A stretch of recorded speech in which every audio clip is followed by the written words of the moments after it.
And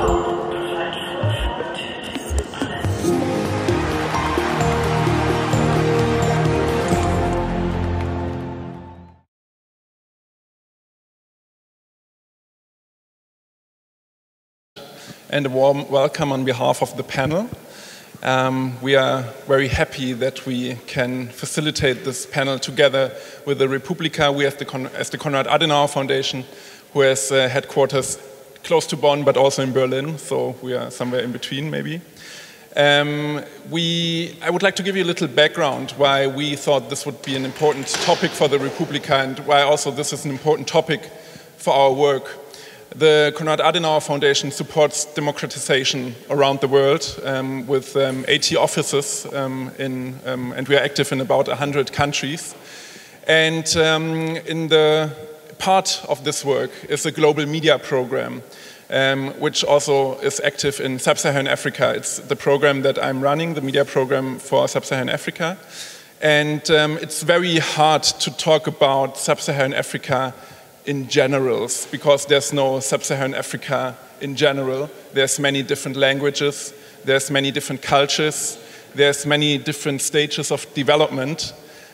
We still gave this title, and what we are trying to do within the next hour is to give an overview on the situation of blogging, especially of political blogging in this region in Sub-Saharan Africa. The reason why we as a media program are active and are trying to support political bloggers in the region is because we see that the media in most of the Sub-Saharan African countries are quite weak. We have a situation where the mainstream media often is very close to the state, too close to the state, either state-controlled or owned by politicians who are in state leadership, in government. And we have independent media which are underfinanced, understaffed, underskilled, and in this situation there's a lack of a broad variety of opinions and professional information when it comes to the media landscape. And we feel that bloggers can actually jump into that gap and can support African societies to have this broader discussions, to have an exchange of opinions. And that's why we asked a few of them to come together to a workshop in Nairobi last year in October. And we created a network which we called Africa Blogging.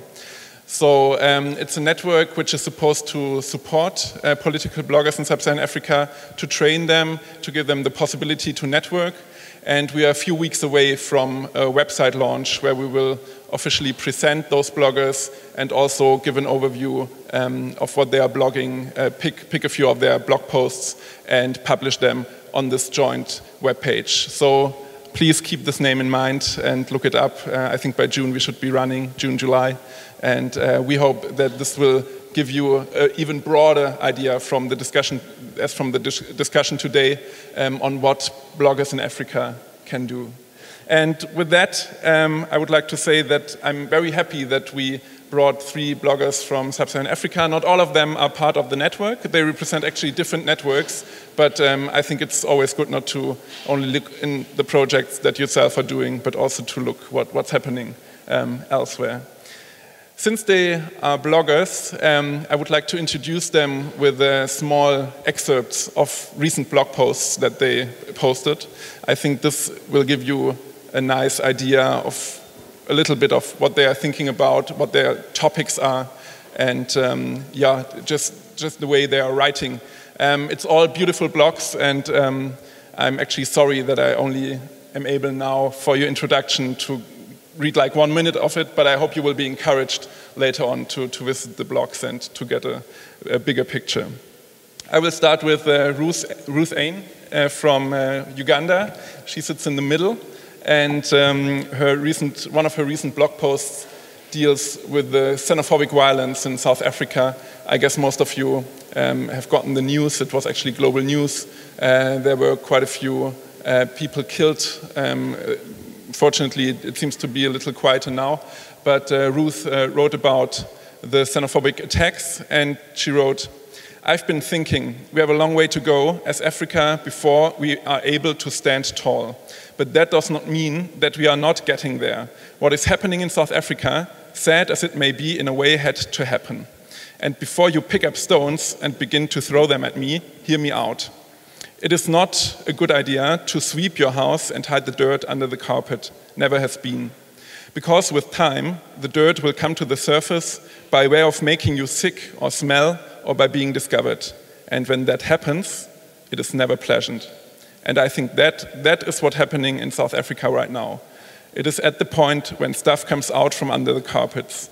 All individuals, people, organizations, companies, countries, establishments, wherever they may be, have issues. There is no flaw-free anything. How we deal with our issues is what sets us apart. Go to see a shrink, resort to substance abuse, hire a consultant, find refuge in religion, and so on.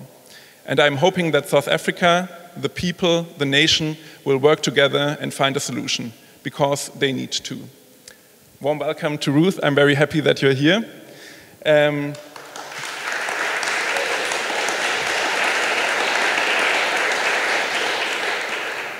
I think this, you saw that already, dealing with the history, thinking about the history of South Africa and setting it in context to the xenophobic violence is actually something that didn't happen too often in the traditional media. So I think we got a very valuable perspective here already. Ruth is a journalist, a blogger, and a social media trainer from Uganda. Apart from her own blog In Depth, she's also writing for Youth Hub Africa, Future Challenges, and the Deutsche Welle. Her topics are tech, society, politics, health, gender, and youth. And with that, I would like to go right next to me to Brenda Wambui from Kenya. And I will read a reflection of hers, which I think perfectly fits this panel. It's about the culture of online discussion and the problems we are dealing with in Sub-Saharan Africa. She referred to a lecture on race, culture, and art from 1975, held by Toni Morrison. And in her conclusion, she wrote, "Power structures have been built over decades, centuries even, and only sustained, organized efforts can bring them down. Thankfully, modern tools ensure that bringing them down happens much faster than how long it took to build them, but much work is still required. Which is why I will not drain myself online pursuing and discussing scandal after scandal, attempting to teach sexists and homophobes, or lambasting Kenyan leaders. They are counting on that. Instead, I am working to fight the disease at its roots, to teach younger people for whom there is still some hope, much better than we were taught, to create better structures for the near and far future, to support others in their struggles. This is not to say that there is no space for teaching others. Write your essays, create your work, send forth those wise tweets. Just do not waste any of your precious time validating yourself to the oppressor.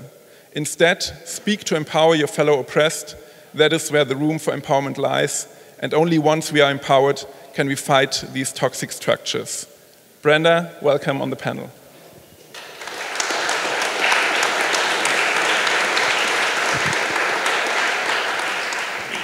You can read more like that in her blog Brainstorm that she co-founded together with other Kenyan bloggers. It's an online journal for culture, philosophy, and social political affairs. She's doing research on digital topics, and her main topics are culture, feminism, LGBTI, and policies. And with that, I would like to move to our last panelist, Njeri Wangari from Kenya. She's a poet, and I don't think that I could recite her poems as well as she could do. So I will hand over to her, and she will recite one of her poems, which deals with how digital has changed our way of behavior. Great, thank you, Christian. So the poem is called Digital Hearts. There was a time when a mouth, eyes, ears, a touch were the essentials in the conversation. Humans were more in touch with one another and with nature, watching, listening, touching.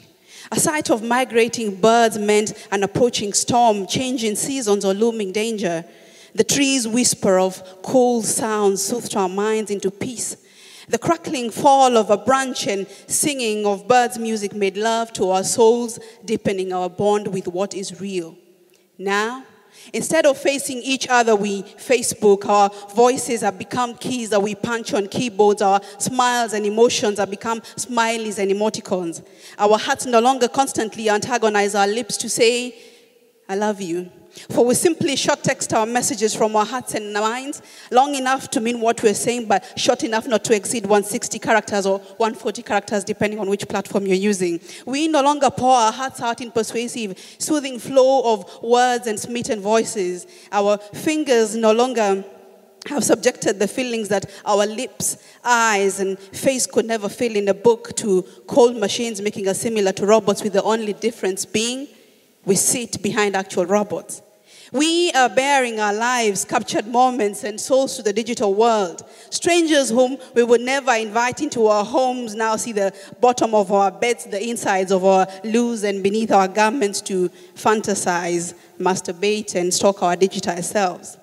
Like the spider web that entangles a fly to its demise, we have gotten ourselves caught up in this world where, yet in this connected world of digital bits and bytes, we lost our heartbeats and bought into gadgets to substitute our five senses.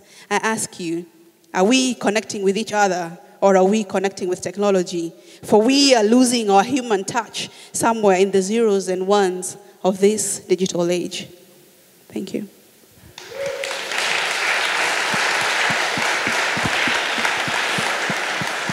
And maybe as Christian introduces me, that is a poem that I not only wrote to us, but I actually mostly wrote it to myself, because I'm a victim of that. Because sometimes we forget that technology is actually here to keep us connected, and we become absorbed in the world. Thank you. Thank you very much, and welcome to the stage, Njeri. Njeri is the director of the Blog Association of Kenya, BAKE, it's the short form, and she's the director of training and outreach programs. In that capacity, she's the head of Lead for Kenya Monitor, which is a citizen journalist project. She's also a poet. You can find other works of hers on Kenyan Poet, and she also writes for Afromam, a blog which deals with education mainly. Her topics are poetry, arts and culture, tech and entrepreneurship. We took a little more time for this introduction because I really wanted to get you interested in those blogs. I think they are all amazing, and I really want you to go home after that or wherever you want to go and get more information about those bloggers and read more. But obviously we are here to discuss the topic, and I would like to go into that topic with 5-minute statements from our panelists. They will tell us a little bit about the challenges that they are facing as political bloggers or as bloggers in general in Sub-Saharan Africa. They will also tell us a little bit about the relationship between traditional media and digital media. And one very important point that we have to talk about is also the question of rules and regulations. Some of you might know about the Zone 9 bloggers in Ethiopia. They are in jail now for a little over a year, still waiting for their trial.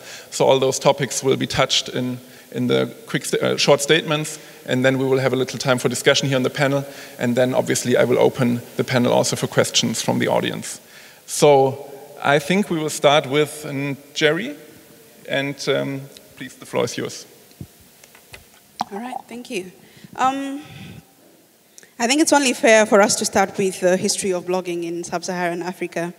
And the interesting thing to note is that the African blogosphere has been very much dependent on three things.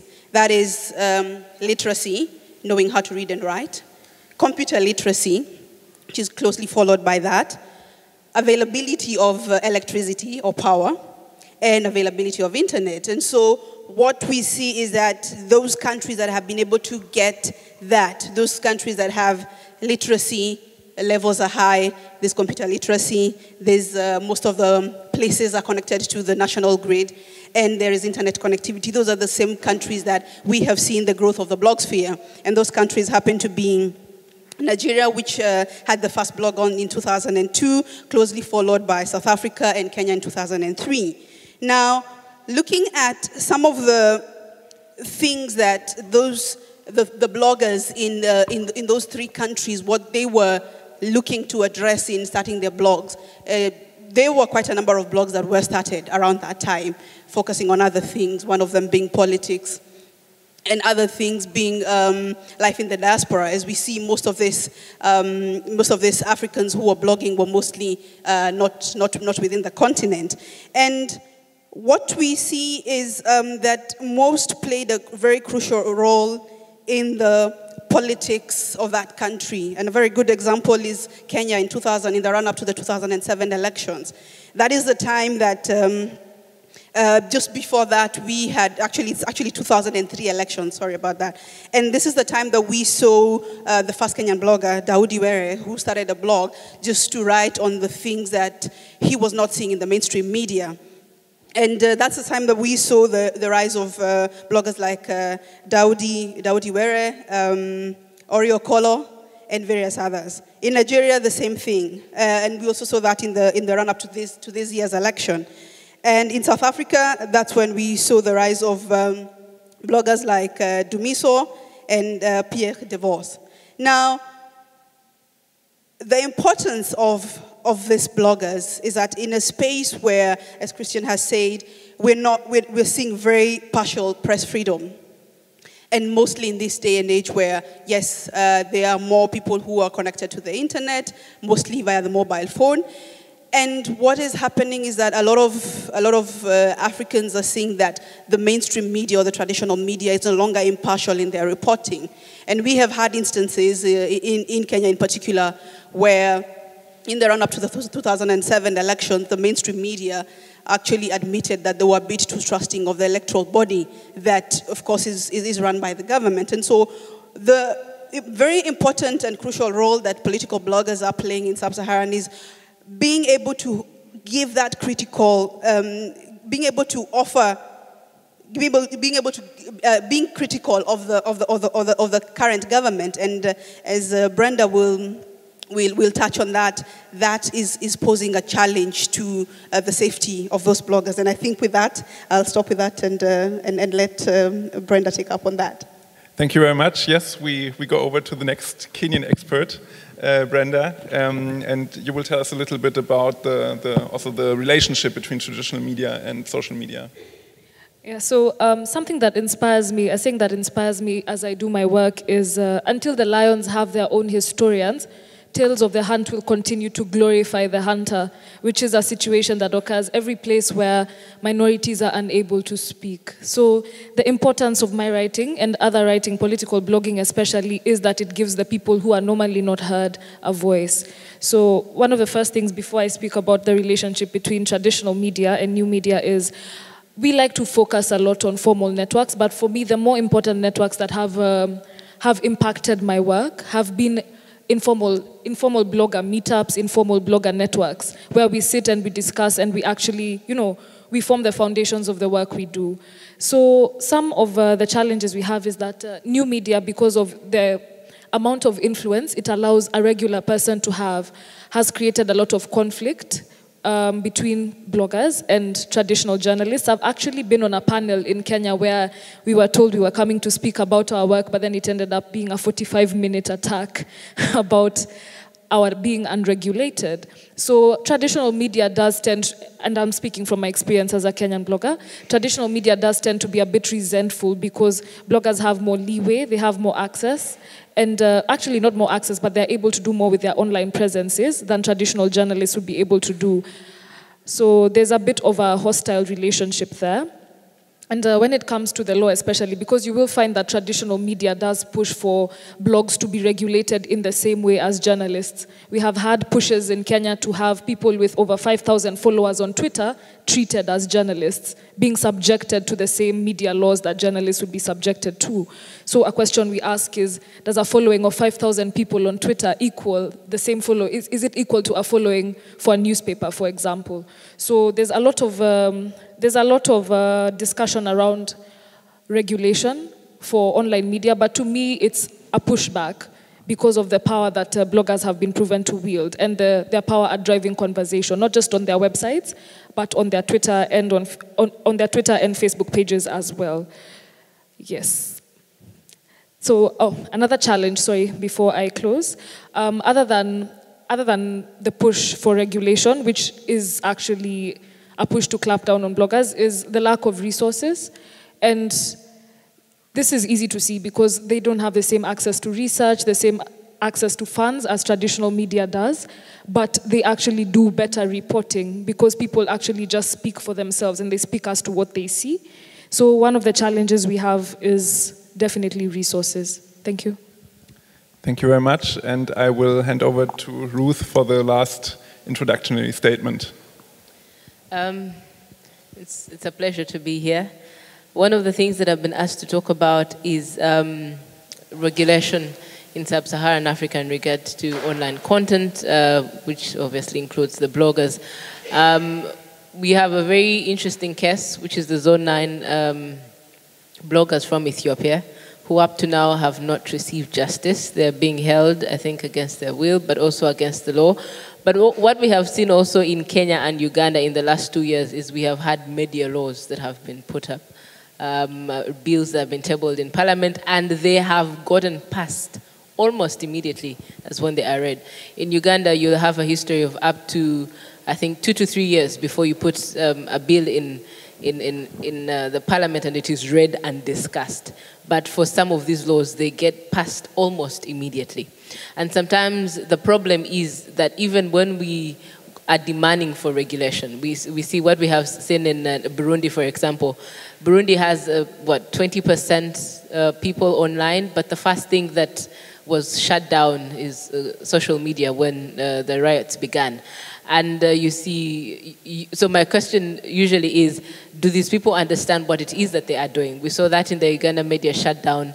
I think that was 2012 or 2013 when we had one of the media houses shut down and we were covering it on Twitter. But then sometimes you see that when we call for regulation, we do not know what it is that we are doing. We do not understand what social media is. We do not understand what cyber crimes are.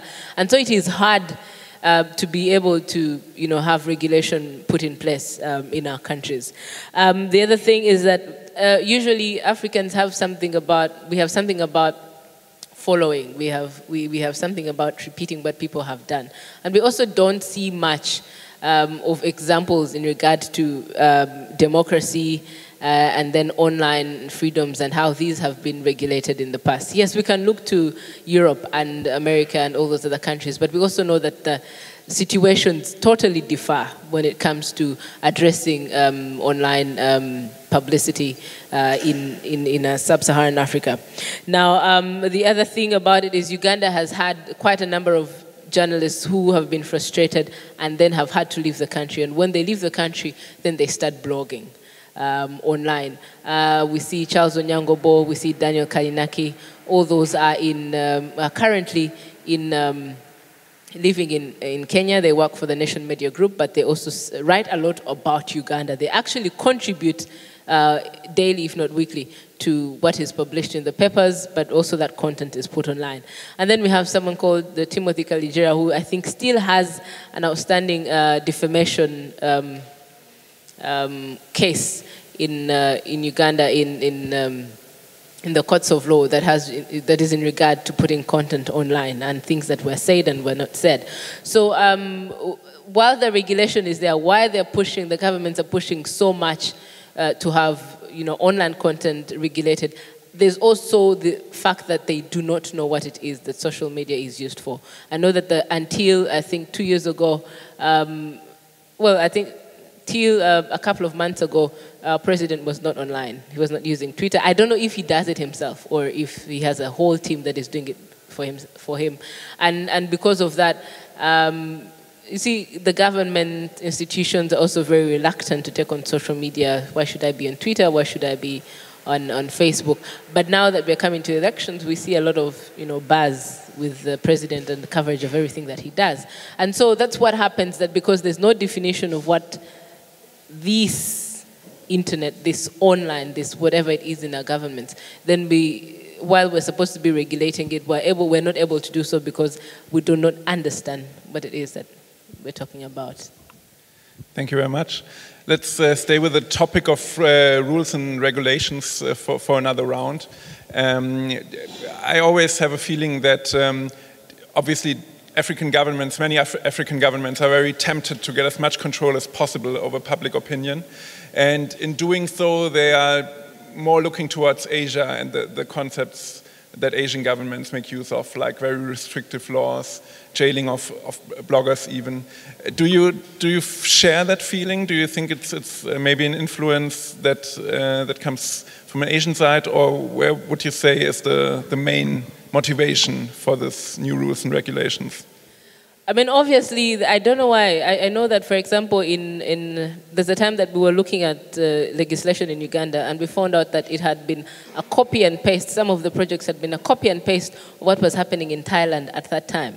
That was about 10 years ago. I mean, Thailand has moved forward, but Uganda is still at where it is at. The thing about copying and pasting of some of these regulations and laws is they do not work because the environments are different, and because the literacy levels and access levels are totally different. So while it may be possible that there is a copy and paste, but then the dynamics of the countries are different. We attain democracy in different ways, and there's also the understanding of what politics and democracy is also different. It cuts across the board depending on what country you're in.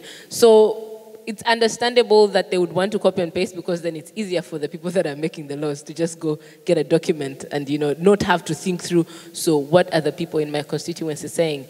It is easier that way. And sometimes we are not even there to understand. We don't read the documents, so we do not even hold them accountable. So then in that regard, it's easier for them and they get away with it easily. But then we realize that if that's one of the things, then, I mean, we're in deep trouble, because then these policies and regulations are definitely not thought through. Mm-hmm. Brenda, Kenya, I think, has still to deal with that trauma from the 2007 elections with the post-violence, and that led to a reporting during the last elections, which was very defensive and very neutral. Even there were SMSs were screened on hate speech, and some of them were actually censored. So how did that influence the Kenyan blogosphere? Actually, I'm just going to request if I can just add on to what Ruth was speaking about. I think another thing that happens with many African countries that we have to remember is that most of them have been independent for only 50 to 60 years. Yeah? So most of the people who actually lead our countries fought for independence, and they fought very oppressive governments. So they do not have, in my opinion, much experience of democracy, because they fought colonizers and then they took power, and then they're expected to run their countries the same way countries like this one have been run for years. You understand what I mean? As in, these are young democracies. So there's supposed to be an aspiration to better standards, but I feel like the reason these leaders behave this way is because this is what they're used to. Like, this is what they saw happen. Yeah? People who were there before wielded totalitarian power. Now I'm in power. So I should also wield totalitarian power. When you ask me to tone it down and be democratic, I don't understand what you're talking about. So I think there's a lot of that. So back to the 2007-2008 elections. Actually, bloggers are some of the people who covered that crisis very well, because of there's a general feeling in the Kenyan population that the media cooperated with the government in the silencing of the people, right? So people were killed, but the media didn't report it accurately. The goriness of the whole thing was actually minimized. So you'd watch it on the news, and then they'd be like, they would not show images. The audio would be cut after some time. So in that sense, even though the media was not directly cooperating with the government, it could be said to be indirectly cooperating by minimizing the way the damage looked. But bloggers were able to come through, talk about it on their blogs. Oriokolo actually became very popular at that time because of the coverage she gave it on her blog, and that actually spawned one of Kenya's leading companies, leading products, Ushahidi, which is used to crowd map crises. So the blogosphere directly contributed to the reporting on that violence. Even right now, when you do a search, you'll find very many Kenyan blogs covered that situation much better than media houses. Yeah. Okay. Njeri, maybe I could also add on to that. Something very interesting happened around that time. That this is the time that Brenda, correct me if I'm wrong, but it was around that time or slightly before that we had the landing of the fiber cable. And so what happened is that spurred a lot of growth in the number of people who are easily able to access the internet. And so what we saw is that there was a larger population of Kenyans who were very expressive of their opinions, of their leanings. And there's an interesting study that was done by Pew Research. And this was released in 2013. And what one of the findings is that Kenya ranked just second after Venezuela with 67% on people being able to express their political beliefs using social media. That's Facebook and Twitter. And that just gives you an idea of how outspoken people are in the run-up to the 2007 elections. And so we had a lot of instances where comments were made on Facebook, on Twitter, that leaned towards hate speech. And these are some of the things that are informing the Kenyan government on, prosecution of various bloggers, because now we have laws that make it illegal, or it's unlawful for you to perpetrate hate speech. And so what we're seeing is that now this blanket generalization of anyone online, anyone on social media, be it on Twitter, be it on Facebook, either running a blog, they're all bundled up and called bloggers. And so we have very selective and outdated laws that are now being applied to sort of quiet and dissident voices. So you'll find that like we had an instance, I think, about a couple of months ago, where a certain blogger was critical of the government, and whatever charge was laid on him was that he was perpetrating hate speech. So we're seeing a lot of that, and some of the laws that and some of the bills that have been tabled in Parliament. We have I think about 2 bills that are waiting in Parliament. Maybe I could just mention them. We have a data protection bill, and we also have a cybercrime and computer-related crimes bill. And those are some of the bills that we're seeing that will go further in ensuring that we do not have internet freedoms. Yes. Njeri, with your project for citizen journalism, you're very close at the basics of what social media can do in regards to media and news. So it's really local journalism and dealing with local topics. How are people reacting to your editors? Are they accepted? Are they seen as journalists? Are they seen as troublemakers? Could you tell us a little bit how we can imagine this? Thank you for the question, because it's actually a very interesting project that we started, because having been at various forums where you're often asked, are bloggers trying to become journalists? And what is this that we're seeing? So the reason that we started Kenya Monitor was that we saw a rise in citizen journalism in the country. We have seen bloggers be able to offer information that the mainstream media could not. And a very good example was the Garissa attack. I'm sure you guys heard about the Garissa attacks. And what happened is that mainstream media, before they got to know exactly what was happening, and to some extent they were co-opted by the government, such that the actual number of the students who died during the Garissa attack was not disclosed by mainstream media.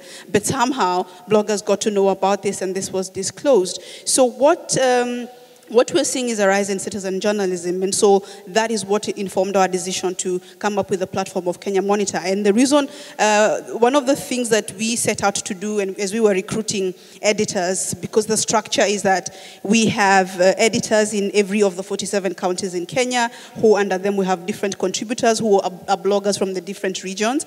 We set out to get people who have experience in journalism, even if they are, some actually are accredited journalists, and they're also bloggers. So it's a very interesting mix. And so when they go for forums, it's always an interesting debate on, are you a blogger or are you a journalist? And they say, I'm both. So what we're seeing is that there's a growing gap that is being created by the mainstream media, and that is the gap that we're seeking to fill.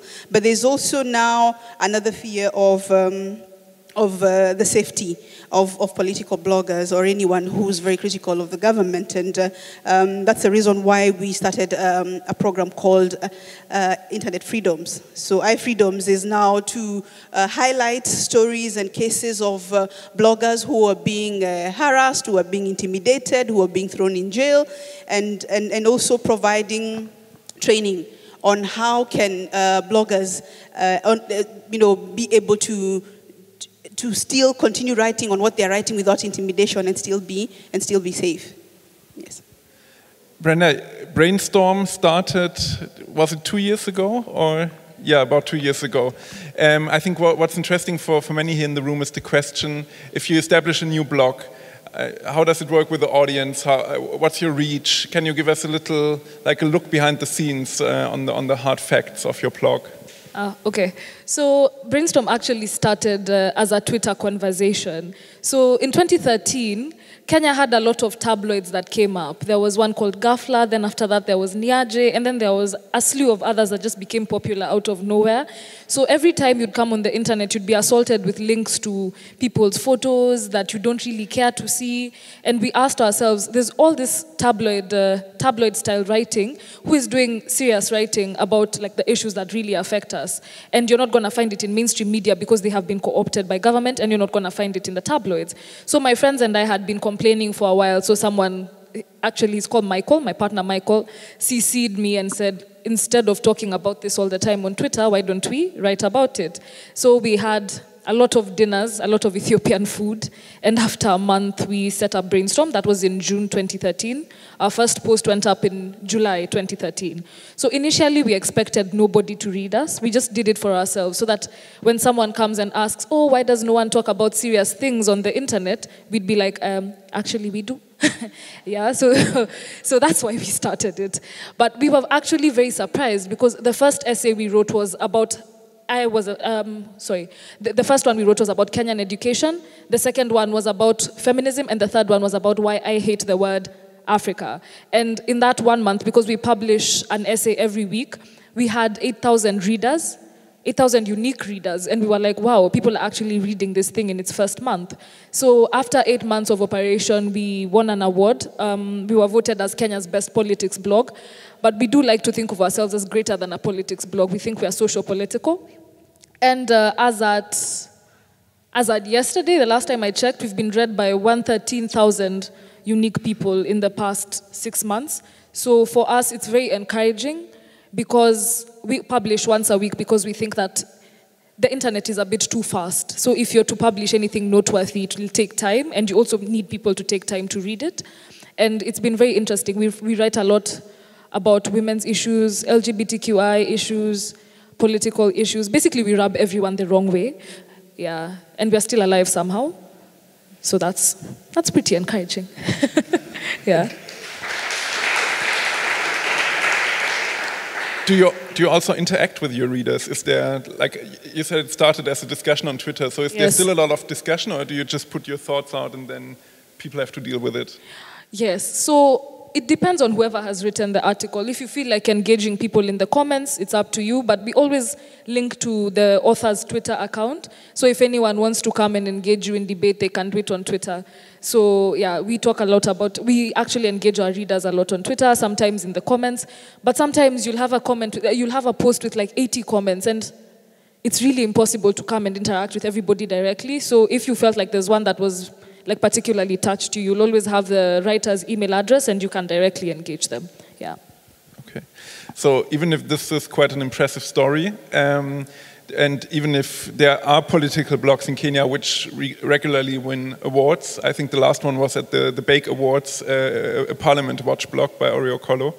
But when it comes to the continental level, to the African Blogging Awards, there were about 30 submissions last year for Best Political Blog, and the jury decided not to give the award away because the expectations weren't met for Best Blog in Africa. So Ruth, can you understand this? Do you think there still needs to be some improvement when it comes to the quality of the blogs? Of course, there needs to be improvement because it's a learning culture, in my opinion, and also we're a fast it's a fast generation of sorts. So the improvement, people, I mean, they say that everyone has got the attention span of a goldfish. So which means you look at stuff, you're online, but you're looking at stuff at, you know, about 3-4 seconds when, if it doesn't interest you, you move on. And that's the truth, because you'll be looking at Twitter, for example, or and you just keep scrolling through with the thumb, and it has got to make sense for you to stop, click on it, you know, open it and you know, look at it as well. And I think that obviously the quality is something that we talk about. Some of the work that I do is with an organization which is run by everyone that works there is under 30, and it's called Parliament Watch. And what happens is young people go to Parliament, and using social media, they will just tweet and send Facebook stuff, and then about what's going on in Parliament. So if you actually go to the site right now, you find out how many committees there are, how many sittings they have had, how many bills there are in Parliament, and also blogs about what's going on at least every other week. And yes, it's quality as well, but it's also confidence to be able to tell your story. And I think that while we know that there's a lot of prosecution happening, there's also people get intimidated even before they start to tell their stories. And I think that we need to build that culture a lot as well, for people to say, I am important, I have an opinion, and when I get it out there, it will be respected.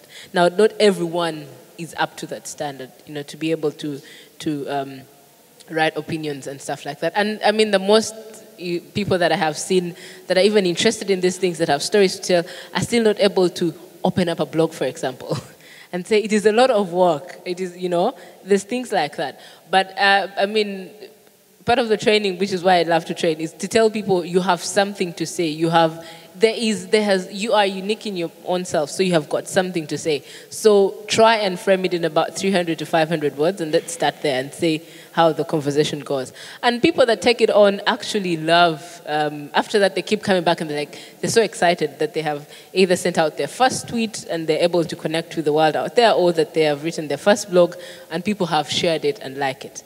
And I think that there's room for growth, there's room for quality, but there's also and the readership is growing as well, because there's so many people that are interested in what's going on in Africa, or even in different countries, especially those that are living in the diaspora and those that have decided to have to go, you know, elsewhere, or for work or for personal issues, and they still want to know, so how do I connect with the elections? How do I connect with, for example, what was happening in Kenya with Garissa and all those things?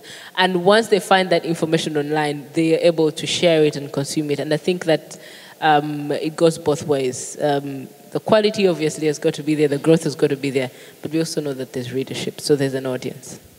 And Njeri, I wanted to ask you, you run the training and outreach program for the Bloggers Association of Kenya. So what are you dealing with, or what are you focusing on when it comes to the training? Okay, just before I answer your question, I'd also like to sort of give my 2 cents worth on the question that you had asked, Irene, and to say that to use the African Blog Awards as a measure and their decision not to award any would be a bit unfair, because they are looking at the process, because the process works with submission. So if your blog is not submitted, or you do not submit your own blog, then you do not get into the race. And so, but there are very good political blogs that are out there. Chances are probably they never entered the competition, and so they didn't get to be known. There's like Brenda mentioned, there is Zalendo.com from Kenya. We have Constitutionally Speaking and Thought Leader from South Africa, and we also have another blog called Africa as a Country. So those are some of the blogs that spring to mind that are dwelling on politics in the various countries. To go back to the question on yes, there is room for growth. We have not seen that kind of, we haven't seen the kind of maturity that we would want with political bloggers. Reason I say that is because, to give an example of Kenya, we have seen instances where in the run-up to the elections, most of the political bloggers were either paid to blog or paid not to blog, whichever one, or intimidated. And so what we normally do during our trainings is, the trainings that we carry out is to encourage as many people to go online and start blogs as possible. And this we're doing by going around the country and training young people on blogging, which is free trainings that we offer. And we believe that that is something that is going to increase not just the quantity of bloggers that we have in Kenya, but even the quality that we are going to see from these places. The other training that we offer is on responsible blogging, because that's something that we have been hammered on so much, that no, you bloggers are just, you're always spreading hate speech and things like that. And so one of the things that we make sure is we train on social media etiquette, not just on blogging, but how do you carry yourself online, and seeing that we address a crowd of young people who, when they're young, they're very carefree, they don't really care about the images that they're posting about themselves online. So we talk a lot about what is your digital footprint. Some of the pictures that you're putting up on Facebook, these are things that will probably come to haunt you, 5-10 years later when you're out there looking for a job. So that's one of the things that we train on. And some of the trainings that we do are, I think we'd classify them into 3 sections. We do beginners, which is basically introduction to blogging, introduction to social media. Intermediate, which is becoming a better blogger. And advanced, can people actually make money from blogging? Yes. So we have a little more than 10 minutes left for the panel, and as I said, I would like to open the discussion also for the audience. I don't know whether we have a microphone for the room or whether I have to come to you. We have a microphone for the room, excellent. And we have a first question as well. The gentleman in front, so please. Hello, thank you very much for your talk. My name is Thorsten Kleins, I'm a journalist. We have heard a lot about how important mobile devices are in Africa. Does this influence your blogging? Do you use mobile devices to do your blogging, and do you find your readers through mobile blogging, and have initiatives like Internet.org influence on your blogosphere? Thank you. I would take 2 more questions if there are any more questions. Okay, another gentleman here in front and the lady behind. Mm-hmm. Hello, my name is Dario. Thanks for the talk. I have a question. We heard that it's really important that bloggers want to be found in Africa, and that's really important for people to find their blogs. So you mentioned that you create a platform for blogging in Africa. So I would like to know more about it, like what the platform is like, how are you able to find blogs on your platform? And then again, maybe from the bloggers, how they think this platform can benefit their blogging. Thank you. And third question? I think, Ruth, you mentioned in the beginning that more and more the president and the government in Kenya now go on social media to promote the elections. And I would like to know, do you see a chance there that social media could help to foster democracy? Okay, so we have the mobile devices. Who wants to answer on that? Brenda? So actually, I have been in touch with the guys at Internet.org, and political bloggers will not feature on that platform because they're looking not to be divisive. So mostly they have lifestyle type of sites, very vanilla websites actually. So yeah, it won't be happening anytime soon. But on mobile devices, actually, like my website is 80% accessed on mobile. So one of the things you have to do when you run a blog in most of Sub-Saharan Africa is have a mobile-friendly website. And we are seeing that, is it by 2020, 80% of the people who access internet in Africa will be doing so from a mobile device. So it is very important to cater for that audience. And also about access to mobile devices, before I answer her question. The thing about mobile devices, I think that the future is mobile, especially when you come to Sub-Saharan Africa. Reason being that everyone is into the business right now of creating and making mobile devices that are user-friendly, but are also cheap, because I think that has been the biggest problem in Sub-Saharan Africa, that while there's iPhones and there's Samsung devices that are very expensive, we still have we have companies like Techno, and we have companies like, I think there are very many Indian and Asian best companies that have come up with small cheap, but able to get, the information for someone that they need. So it's very important. But then the other thing is to also have, we have got to have that in mind, because we know that at the end of the day, people who have access to mobile phones are able to access most of the services, especially when you go to Kenya and you see what mobile money has done, and when you come to Uganda as well. Mobile devices are becoming that all-round something that you have got to have. And not just because you want to access blogs and social media, but because there are things like banking systems that are incorporated with with the mobile devices. This time, if you get something, if you get money credited to your account, you get an SMS. That plus what mobile money banking is doing, we are very blogging and whatever. We're very. It is important. We are very knowledgeable of the fact, aware of the fact that mobile devices are the way to go. So whatever it is that you create has got to be mobile compatible.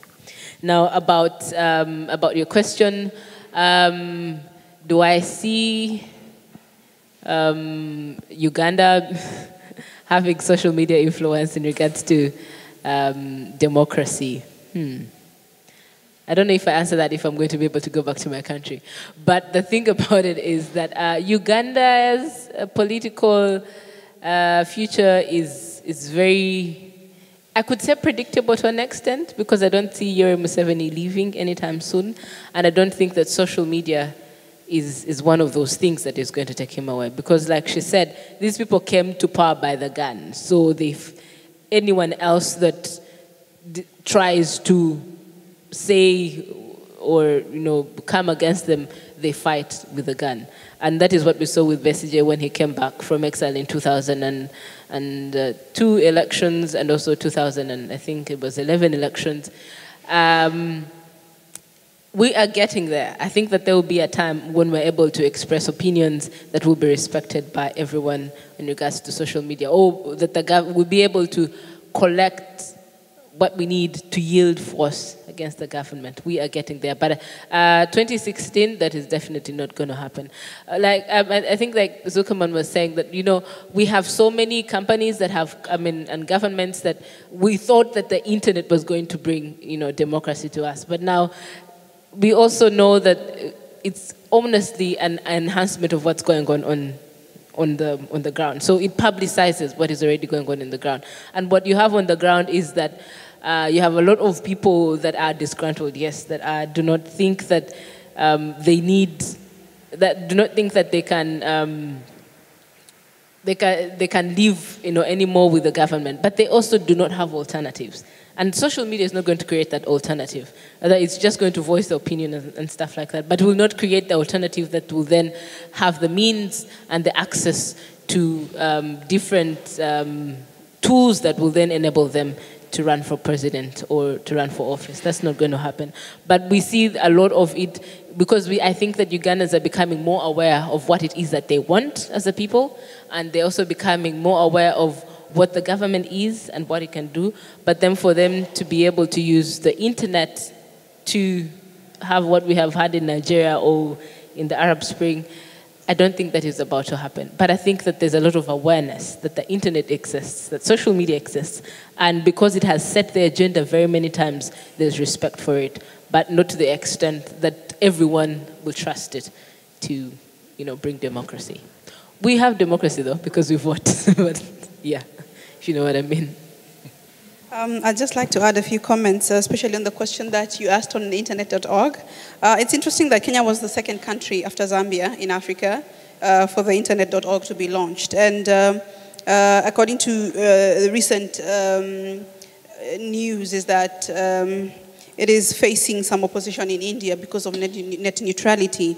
And the same concern has been raised by Kenyan bloggers, that it's only a select number of blogs that, actually, I don't think we have any blogs that are appearing on the Kenyan version of internet.org. And so that raises concerns with what is the motive behind. Yes, we know that the main motive is to get the the huge percentage of the population in Kenya that do not have access or cannot afford internet connectivity on their phones, or cannot afford smartphones to be able to gain access to some of the very good features on the internet. But again, if you look at the selection of some of the sites that one has access to when they have internet.org application on their phone, is applications like Facebook and things like that.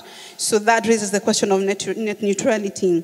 Now, the other question on social media in fostering democracy that you had asked, there's something very interesting that is happening in Kenya at the moment. We are seeing the government has become very keen on what is happening on social media. And what we are seeing is that, and we like using this phrase, that the Kenyan government is run using hashtags. Because we normally have a government that comes up with a hashtag for everything. And the good side of it is that they are aware that a majority of probably the middle class, because we do not have the whole population of Kenya on the internet, but those whose voices are heard are on the internet, and they are holding conversations. And what we are seeing is that, yes, we have a government that is very cognizant of the fact that a lot of Kenyans are using social media to air their grievances with the current ruling government. A very good example is a recent hashtag that was created to celebrate 2 years of success. So since the current ruling party was elected, it has been 2 years. And so they decided to use the hashtag 2 years of success. And so what we saw is that that hashtag was hijacked to just air issues that people were very dissatisfied with the current government, yet the government was talking about success. So what we're seeing is a very interesting dynamic that is happening on social media. And so what is happening is that there's a push by the government to sort of quieten the dissident voices. And that's why I talked about the use of such laws. There's the National Cohesion and Integration Act that have a clause on hate speech. And so you find anyone critical of the government, whether it's a defamation case, it somehow makes its way to becoming a hate speech case. And so we have a social media user who was thrown in jail. We have had quite a number of cases of people who have been arrested because of that. Yes. Mm-hmm. I'll just refer to two questions, and then maybe Ruth can also say something about the net. Sorry. Yeah, I will just say some quick one also on the use of mobile internet. If you look at the world average internet traffic, mobile users, it's 30%. In Africa, it's 40%. In Asia, it's 42%. So you can see that Africa, in that regard, is really ahead of the world average, which I think is you really have to emphasize this. The question is, as Ruth said, the technology is there. The cheaper feature phones are there, but the airtime, the data packages are still very valuable, and especially for people in rural areas, it's very expensive to be online, and that's why I think the question is, what is the internet used for? So it's used for communication, it's used for exchange, but that's why I think projects like Wikipedia Zero are important, where people can access Wikipedia for free in several countries, so that this is just a very interesting offer, I think, especially for rural Africa. And then the question on Africa blogging. As I said, we had this first workshop last year in Nairobi. We brought around 15 bloggers together, and we are now looking into make the network bigger and to launch the webpage by June. What we want to do then is just give them more visibility, ask them to contribute one blog post per month to the platform, so that everyone from outside can get like an overview of what they are doing, and obviously extend the network and bring in trainers from Africa, from Europe, to discuss several topics like marketing, like ethics. I think that's very important as well. We mentioned the Garissa attacks. I think some of the pictures which were shown on blogs were definitely not within certain ethical limits. So those are the questions that we would like to discuss with this group of bloggers. And with that, I hand over to Ruth. I think that the importance of networks like Africa Blogging and a few that I've been part of, like Future Challenges, is that you just have so many people. You realize then as a blogger that you're not alone, that you're not speaking up, because I realize that the things that young people go through in different countries and in different areas are actually the same. It's just that they never talked about, and because they never talked about, I feel like I'm the only one that's being oppressed, or I feel like I'm the only one that's going through this. And so things like this will now help us to be able to have a mass approach to how we deal with issues by looking at the different cultures and aspects that the different bloggers are covering. And I think that is very important, because then it gives one a wholesome overview of what the issue is. We had it's not really a bet, but we had this discussion going whether a German moderator and 3 African panelists would be able to finish in time. I think I lost this bet by a minute, but I'm still kind of proud on that job. I thank you very much for listening to us, for your questions, for following us, and I first and foremost thank our 3 wonderful panelists for sharing their experiences and giving some insight in Sub-Saharan blogging. So thank you very much.